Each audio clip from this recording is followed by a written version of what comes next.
যদি আপনি ঠেকায় পড়ে যান তখন মানুষ চিনবেন, অভাবে পড়বেন আত্মীয় স্বজন চিনতে পাবেন, তখন বুঝতে পারবেন এক সময় আল্লাহ এবং রসুল ছাড়া আপন বলতে আসলে কেউ।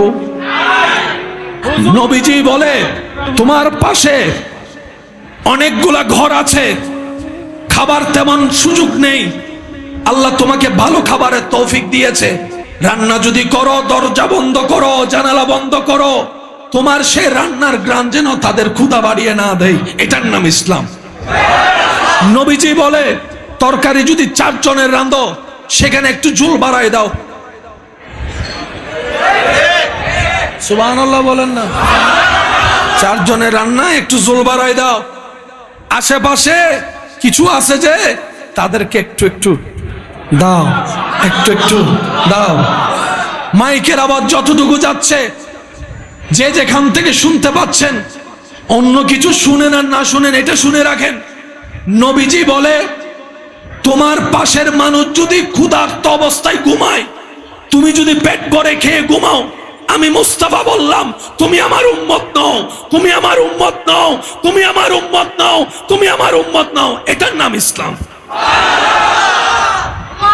নবীজি একবারও বলে নাই তোমার পাশে কি মুসলমান আছে নাকি হিন্দু আছে না বৌদ্ধ আছে, একবারও বলে নাই। বলেছে ক্ষুধার্ত থাকলে খাবার দাও, অভাবী থাকলে সাপোর্ট দাও, কিচ্ছু যদি দিতেও নাও পারো মুস্কি হেসে তার সাথে একটু কথা বলো, মুস্কি হেসে তার সাথে কথা বলো, তার জন্য একটু দোয়া হলো দাও যে আমার তো সামর্থ্য নাই তোর পাশে দাঁড়ানোর, আমার রব চাইলে পারে আমি বান্দা হয়ে তোর পক্ষে রবের কাছে দোয়া করলাম, আল্লাহ গো আমার ভাইকে তুমি অভাব থেকে মুক্তি দান করো, বিপদ থেকে মুক্তি দান করো। এটাই হচ্ছে ইন্নাদ-দীনা ইনদাল্লাহিল ইসলাম। আমি কি বুঝাতে পারছি কথা? পিছনের ভাইরা বলেন বুঝাতে পারছি কথা? এবার আসেন ইসলামের সৌন্দর্যটা একটু দেখার চেষ্টা করব, পারবো ইনশাল্লাহ? পিছনের ভাইরা পারবো ইনশাল্লাহ? ইসলাম বলে নিজে না খাইয়ে মানুষকে খাওয়াও।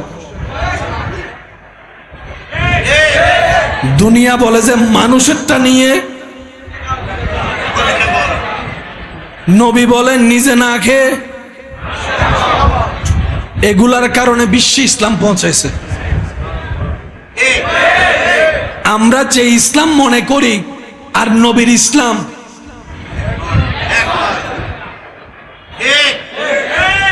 আমার হুজুর এখানে মওজুদ আছেন, কেউ যদি কোনো বিধর্মীকে কালিমা পড়াতে আনান,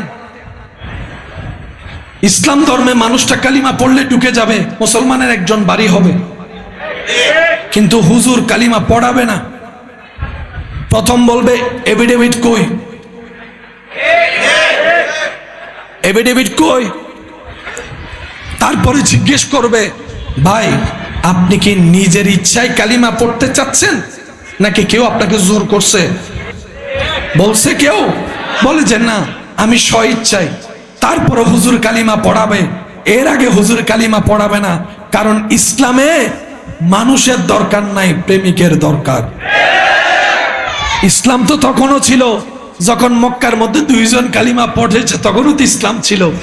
ইসলাম মানুষের দাঁত ধারে না, মানুষের দাঁত ধারে না। শনি থেকে বৃহস্পতি মসজিদের কাতার যে পুরাই না, ইসলামের ক্ষতি কি? ক্ষতি আমাদের, ইসলামেরও ক্ষতি নাই, মসজিদেরও ক্ষতি নাই। কথা বলেন ঠিক কিনা? আসুন, একজন আরেকজনের জায়গা দখলকারী আছে না? দেওয়াল তোলার সময় 1 ইঞ্চি হয়তো 1 ইঞ্চি সারে দিলে তুই কি 1 ইঞ্চির অব্দি 10 তলা বাঁধির তারিবি নি? ঢুকে গিয়ে আপনি 1 ইঞ্চি ঢুকেছেন নাকি নিজেকে 1 ইঞ্চি না 10 ইঞ্চি ঢুকাইছেন? পার্থক্য এই জায়গায়। মনে রাখবেন আল্লাহর বিচারের কোন ছাড় আজকের নেতা কালকে, বলেন না কালকে জজ যদি পরিবর্তন হয়, রায়েরও পরিবর্তন অনেক সময় হয়ে যায়, কিন্তু আমাদের এমন একজন মালিক আছে যিনি সব সময় আছেন, সব সময় থাকবেন। তো সেজন্য আশেপাশে মানুষের কাছে ক্লিয়ার থাকার দরকার নাই, আল্লাহর কাছে ক্লিয়ার থাকেন। এবার আপনি কি করেছেন? জায়গা খেলেন পাওয়ার দিয়ে। আপনি তো মরে গেলেন, আপনার ছেলে মেয়ে তো আছে, এরকম অনেক কোটিপতির ছেলে এখন শুনি নাই, আবার অনেক দিন মজুরের ছেলে এখন কোটি কোটি টাকার মালিক হয়ে রাজত্ব করছে এই বাংলাদেশে, আছে না নাই? এবার আওয়াজ দিয়ে বলেন, দেওয়ার মালিক কে? দেওয়ার মালিক কে? নেওয়ার মালিক কে? এবার আল্লাহ যদি নিয়ে নেয়, মামলা দেন আল্লাহর বিপক্ষে, আদালতে গিয়ে বলেন আমার একটা মামলা, উনি বলবে কার বিপক্ষে? বলে যে আল্লাহর বিপক্ষে। তো তুইও মরবি। বুদ্ধিমানরা ব্যক্তির সাথে সম্পর্ক ভালো রাখে না, রবের সাথে সম্পর্ক তারা ভালো রাখে। হিন্দাল ওয়ালি বান্দা নামাজ আতা রসুল খাজায়ে খাজেগা খাজা গরিবে নওয়াজ, খাজা গরিবে নওয়াজ। ওই যে চলে আসলেন সিঞ্জিস্তান থেকে, আপনার এই ইন্ডিয়ার মধ্যে যেখানে পত্তলিকদের সবকিছু ছিল, আজকে আপনি গিয়ে চোখটা বুলাই দেখেন, এখনো পর্যন্ত গরিবে নওয়াজের নামের মধ্যে একটা শব্দ বলা হয়। ইন্ডিয়ার সেই প্রেসিডেন্টের চেয়ারে কত এসেছে, কত গিয়েছে, কত এসেছে, কত গিয়েছে, কত প্রধানমন্ত্রীর নাম এখনো পাল্টাতে আছে, কিন্তু আপনি গরিবে নওয়াজের নাম যখনই দেখবেন, তারাই বলে সুলতানুল হিন্দ, সুলতানুল হিন্দ, সুলতানুল হিন্দ। প্রধানমন্ত্রী যেই আসুক, এই হিন্দুস্তানের একমাত্র বাদশা খাজা গরিবে নওয়াজ। এটা আল্লাহ প্রদত্ত বাদশাহী। সবাই রাজত্ব করতে চায়, ঠিক না? আমি আপনাদেরকে ভালোবেসে একটা কথা বলি, যে দুই একজন আমাকে ভালোবাসেন, এই কথাটা একটু নোট করে রাখার চেষ্টা করবেন। মানুষের ব্রেইনে দুনিয়ার মাটিতে রাজত্ব করার চাইতে হাজার গুণ উত্তম মানুষের দিলের মধ্যে রাজত্ব করা। আপনাকে অনেকে ভালোবাসে, কিন্তু আপনার জন্য জান দিতে পারবে না। এনে হব দে আই অনলে মরি জিম তো ওই বেরি টুরু লাভ তোমাকে ছাড়া বাঁচব না। 6 বছর বাদে অন্য মিকে বিয়ে করি 2 বাচ্চার বাপগি কিরে তুই না হলি দি তোমাকে ছাড়া বাঁচব না, ইয়া বাসি টাসি বিয়ে করি 2 বাচ্চার বাপ হয়ে গিস কিলো হয়েছে। হতে সেটা আবেগে বলেছিলাম, আবেগে। আর আবেগ হচ্ছে কুয়াশার মতো, শীতকালে কুয়াশা যেমন, আবেগটা তেমন। দেখা যায়, বলেন না, দেখা যায়। আপনাকে অনেকে ভালোবাসে, কিন্তু আপনার জন্য জান দেওয়ার বেলায় আসলে জান বাদ দাও না, 3 লাখ কোটি দিত হ না। তখন ডায়লগ কি? মারে মা 5 মিনিট আগে হতি মাথা কারো জোর হন, আবার মাত্র 5 মিনিট আগে হতি, এই একখানা আগে দি ফেলাই দি আসে নাইলে কিছু। আবার এনো কিছু আছে অনর সামনে দন দৌলতর ফাওয়ারে মাইতে মাইতে গাল সেরাই ফেলায়। ঈদের যদি হন যায় আরে 10,000 কোটি হাত দে, আছে না? ওয়াক্কান আওয়াজ দিয়ে হন, আছে না? পৃথিবীতে আপনার জন্য জান দেওয়ার মতো মানুষ, বলেন না, মানুষ করোনাকালীন সেটা বাস্তব প্রমাণ দেখা গিয়েছে। কেউ কারো আপন নয়, কারণ মানুষের কাছে সবচাইতে দামি জিনিসের নাম হচ্ছে তার প্রাণ, তার জান।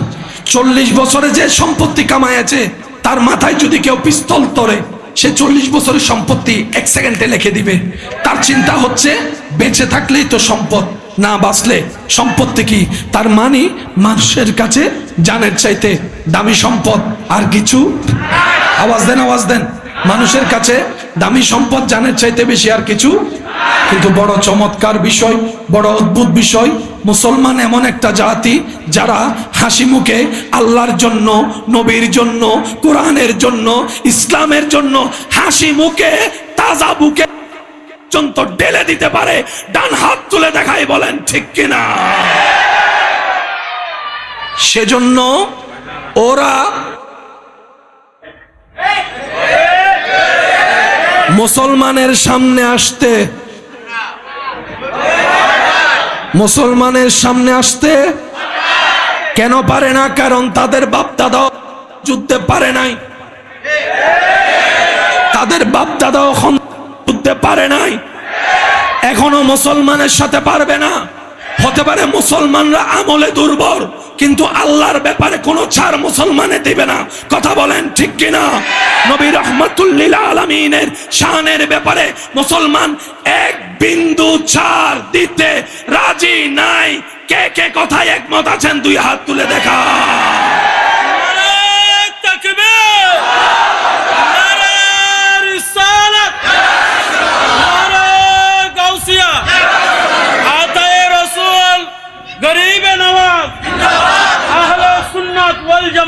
উচ্চ আওয়াজ একবার বলেন মারহাবা, আরো জোরে বলেন মারহাবা।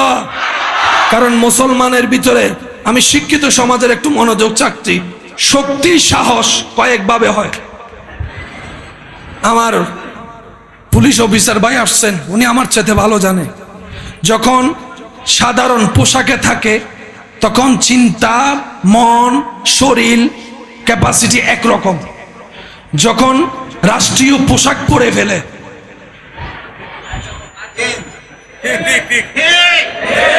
যখন উপর থেকে অর্ডার আসে, মাঠে নেমে যায়, তখন আর বউয়ের কথা মাথায়, সন্তানের কথা মাথায়, তখন উনাদের অন্তর বলে যদি দেশের জন্য এই পোশাকে পরে আমি মৃত্যুবরণ করতে পারি, মৃত্যু তো একদিন আসে, কিন্তু আমি যদি দেশের জন্য মরতে পারি আমি গর্ববোধ করব আমি দেশের একজন শহীদ হতে পেরেছি। এটা পোশাকের পাওয়ার। পুলিশের পোশাক পরলে একরকম ফিলিংস হয়, আর্মির পোশাক পরলে বলেন না রে ভাই, এই বাস্তবতা, সাইকোলজি আপনি অস্বীকার করতে পারবেন না, আপনাকে মানতেই হবে। কথা বলেন ঠিক কিনা? জন্য সাহসের দরকার, শক্তির দরকার। একটা শক্তি হচ্ছে দেহের শক্তি, আরেকটা শক্তি হচ্ছে মনের শক্তি। এই জায়গায় একটা কথা বলি, মাথায় রাখবেন, রোগ কম বেশি সবার আছে, কিন্তু যদি মন দুর্বল করে ফেলেন অনেক গাছ জড়ত যাবেন। যদি আপনার মন দুর্বল হয়, ওই আগে, আর যদি আপনি মন শক্ত রাখতে পারেন, ক্যান্সার হলো। তাহলে একটা হচ্ছে দেহের শক্তি, আর একটা হচ্ছে মনের শক্তি। এই দুইটা শক্তি সব ধর্মের মানুষের ভিতর আছে না নাই? আরো জোরে বলেন আছে না নাই? কম বেশি সবার ভিতরে। কিন্তু আল্লাহ মুসলমানদেরকে একটা স্পেশাল শক্তি দিয়েছেন, ওই শক্তির নাম হচ্ছে ঈমানী শক্তি। এটা আর কাউকে আল্লাহ দেয় নাই, এটা শুধু দিছে কে? মুসলমানদেরকে। নবী রাহমাতুল লিল আলামিনের উম্মতদেরকে। বলেন না সুবহানাল্লাহ। সে নবী বলে, উম্মত, তোমার সামনে যদি কখনো ব্যথিত মনওয়ালা, কষ্টে আছে এমন কোন মানুষ পাও, তার মুখে একটু হাসি ফুটানোর চেষ্টা করিও। সুবহানাল্লাহকে আমি শুনছি না। উম্মত, কোন অভাবী পেলে তাকে কিছু দেওয়ার চেষ্টা করিও। উম্মত, কাউকে যদি পাও বিষণ্ণ মন, হাসি ফুটানোর চেষ্টা করিও। কারণ আমার রবের ওয়াদা যে একটা ভাঙ্গা মন জোড়া লাগাই দিবে, আমার আল্লাহ তার সারা জীবনের গুনাহ মাফ করে দিবে। সুবহানাল্লাহ। ভাঙ্গা মন জোড়া লাগাইলে গুনাহ। এবার কথাটাকে উল্টা করেন, জোড়া মন ভাঙ্গা দিলে। এবার সত্যি করে বলেন, আমরা কি জোড়া লাগাই নাকি ভাঙ্গি দিই? এবার আপনি জান্নাতি না জাহান্নামী নিজেই প্রশ্ন করলে উত্তর খুঁজে পেয়ে যাবেন। আমরা তো এমন ভাবে ভাবনি আমি যারা মনে হয় জান্নাতে আর কেউ নাই। ফানলার অনারায়ণটা নাই ফানলার কেন আওয়াজ দিয়ে হন আওয়াজ আই যারা জান্নাতত মাইনসুর দোষ বেগিন সুগুত পরে নিজে যে দোষুর সমুদ্রত বই দেখি, কিন্তু ইতে যেতে গরজ যাই বহুর সামনে নমাতে যে বেগুনো তোষ ধরে ইতে যেতে গরজ যায় ইতের বউ আছে তিতে তোষ ধরে তো ইতে বুঝি তারা দাও আরো দোষ আছে ও মাথাও না বাজি ঠিক না বেটে খাও না। ইসলামের সৌন্দর্য কোথায়? ইসলাম বলে দোষ ধরবা নিজের, অন্যের করবা প্রশংসা। সুবহানাল্লাহ।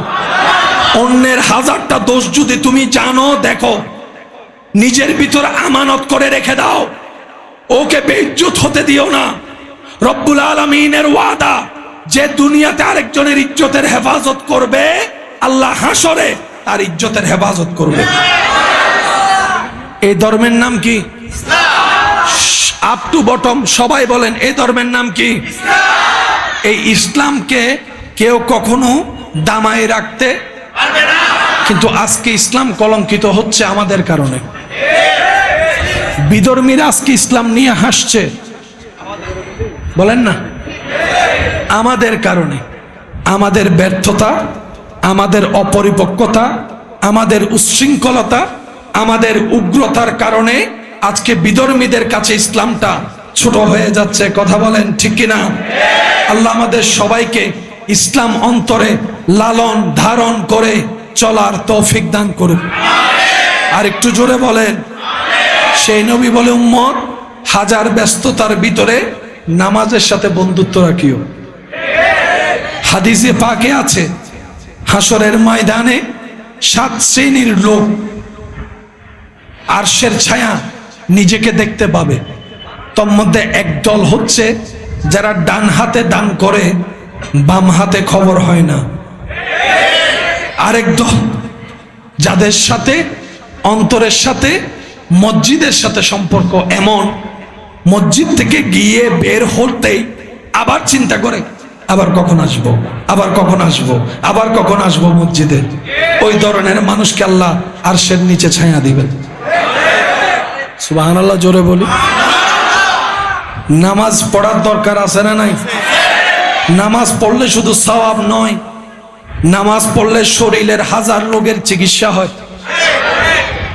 বান্দা যখন সিজদায় যায়, আমি জানি আপনাদের আজকে একটু কষ্ট হচ্ছে, আপনাদের কষ্ট যদি হয় আমার তো আরো বেশি হচ্ছে। হ্যাঁ কি বলেন ঠিক না? বান্দা যখন সিজদায় যায় একটু আঙ্গুলের দিকে খেয়াল করবেন। আল্লাহু আকবার। মাথা নিচে, বুক উপরে। বিজ্ঞান বলে সারা শরীরে রক্ত সঞ্চারণ হয় বুক থেকে, হার্ট থেকে। সেজন্য প্রায় সময় কিছু শব্দ আপনারা শুনেছেন, হার্টে ব্লক পাওয়া গেছে। হার্টে ব্লক অর্থ কি? এই মেইন স্টেশন থেকে রগের মাধ্যমে সারা দেহে রক্ত সঞ্চারণ হয়। ওই রগের ভিতরে যদি চর্বি জমে যায় সেটাকে ব্লক ধরা হয়। তখন রক্ত সঞ্চারণের জন্য বাইপাস করে। আমাদের রাস্তা যেমন বাইপাস আছে, হার্টের রগেরও কি আছে? বাইপাস আছে। এবার বলেন, ব্রেনের রক্তের দরকার আছে না নাই? অক্সিজেনের দরকার আছে না নাই? এবার আপনি যে সারাদিন এইভাবে বসে আছেন, কিন্তু যখন আপনি সিজদায় যাচ্ছেন, আর একটু জোরে বলেন। এই পৃথিবীতে সবচেয়ে একটা বড় রোগের নাম কি জানেন? টেনশন। মাইলে ফিরে বের হলো ওষুধ, ডাক্তারের হাসে গেলে ডাক্তার ওষুধ দেয়, ই বলতে ঘুমোর ওষুধ। ও ডাক্তার, টেনশনের ওষুধ দিই, নদী ঘুমুর কাঁদিলে হয়তো ঘুম গেলে আর টেনশন লাগতো না, তাহলে ঘুমুর গদি ফেলাই দিই। টেনশনের কোনো ওষুধ ফার্মেসিতে, ডাক্তারের কাছে, ল্যাবের মধ্যে, কোন জায়গার মধ্যে, অক্সফোর্ডের মধ্যে, ইসলামের মধ্যে, ইসলামের মধ্যে, ইসলামের মধ্যে। সেজন্য ইসলাম বলে, যখনই মন খারাপ হবে রবের দরবারে সিজদায় পড়ে যাও। সুবহানাল্লাহ। যখনই বিপদ আসবে রবের দরবারে সিজদায় পড়ে যাও। সুবহানাল্লাহ। এবার বিজ্ঞান গবেষণা করে দেখে, বান্দা যখন মাথা নিচু করে সিজদায় যায়, এখানে ব্লাড সার্কুলেশন যখন ব্রেন পর্যন্ত পৌঁছায়, ব্রেনের মধ্যে রিল্যাক্সিং পাওয়ার চলে আসে, আলাদা শক্তি চলে আসে। এবার আপনি যখন গবেষণা করে দেখবেন, যতই টেনশন থাকুক সিজদায় দিলে আলাদা একটা শান্তি লাগে। তাহলে আল্লাহ আমাদেরকে শুধু জান্নাতে যাওয়ার ইবাদত দেয় নাই, দুনিয়াতে ভালো থাকারও ইবাদত দিয়েছেন। রুকু যখন আমরা করি, অনেক সময় দেখবেন রুকু করতে গেলে এই জায়গায় একটা ব্যথা লাগে, একটা টান খায়, ব্যথা লাগে। তখন আপনি আমি ব্যথা থেকে বাঁচার জন্য হাঁটুটাকে বাঁকা করে দিই যেন ব্যথা না লাগে। মনে রাখবেন ভাই, যাদের রুকু করলে হাঁটুতে ব্যথা ফিল হবে, কোমরটা একটু সোজা থাকবে মাথার সাথে, আপনার এখানে যেখানে মেরুদণ্ডের যে হাড়ের যে ফাঁকের যে ক্যালসিয়াম, এগুলার সব কাজ হয়ে যাবে, হাঁটুর ব্যথাও চলে যাবে। তাহলে নামাজের ভিতরে চিকিৎসা, একটু জোরে বলেন, নামাজের ভিতরে চিকিৎসা, নামাজের ভিতরে উপকার। সবচাইতে বড় উপকার কি? নামাজের ভিতরে থাকলে মেজাজ ঠান্ডা থাকে। যদি নামাজটা দিল থেকে পড়া হয়, অনেকে প্রশ্ন করে যে নামাজিও হয় উচ্ছৃঙ্খলতাও করে, ব্যাপার তো বুঝলাম না। আমি ওনাদের উদ্দেশ্য বলবো, নামাজ দুই ভাবে পড়া হয়, একটা দেহ থেকে, একটা দিল থেকে। যারা দিল থেকে নামাজ পড়ে, ইন্নাস সালাতা তানহা আনিল ফাহশায়ে ওয়াল মুনকার, ওই সমস্ত নামাজিকে কখনো আপনি দুই নম্বরই কাজে দেখবেন না, মারামারির কাজে দেখবেন না, অশান্তির কাজে দেখবেন না। ওই নামাজি কারা? ওরাই হচ্ছে আল্লাহর ওলি। আর আমরা হইলাম দেহওয়ালা নামাজি, টুকুর টুকুর টুকুর টুকুর টুকুর টুকুর। কিছু কিছু নামাজি নামাজ পড়ে দেয় 5G ফেল। আল্লাহু আকবার, আল্লাহু আকবার, আল্লাহু আকবার, আল্লাহ। আবদার করে বলি, হাজার ব্যস্ততার ভিতরে কিছু গোপন ইবাদত করবেন, যেটা আপনার এবং আপনার আল্লাহ ছাড়া যেন কেউ না জানে। এগুলা হচ্ছে আপনার জন্য মেইন পাওয়ার হবে হাসরে।